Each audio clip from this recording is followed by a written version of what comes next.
SSL কোম্পানির rheumatic press, এটা খুব দ্রুত কাজ করে যে কোনো ধরনের ব্যথা আর্থারাইটিসকে কমানোর জন্যে। এটা খাবার নিয়ম হচ্ছে একটা করে বড়ি প্রতিদিন একবার করে খেতে হবে।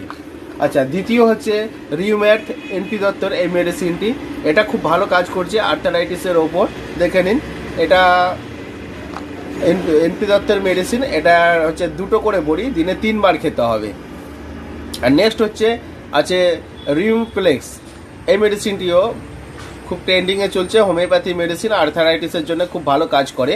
এই 3টে মেডিসিন বর্তমানে আর্থারাইটিসের জন্য খুব ভালো চলছে, মানে হোমিওপ্যাথি যারা খায় অনেকেই দেখে থাকবেন, জানবেন। এবং এই 3টে মেডিসিনই খুব দ্রুত আর্থারাইটিসের যে কোনো ধরনের ব্যথা যন্ত্রণা, তা হাঁটুর ব্যথা বলুন, কোমরের ব্যথা বলুন, ঘাড়ের ব্যথা বলুন, সিদ্ধার ব্যথা বলুন, আর্থারাইটিস মানে ইউরিক অ্যাসিড বৃদ্ধির জন্যই হোক বা আর্থারাইটিসের জন্যই হোক, সব ধরনের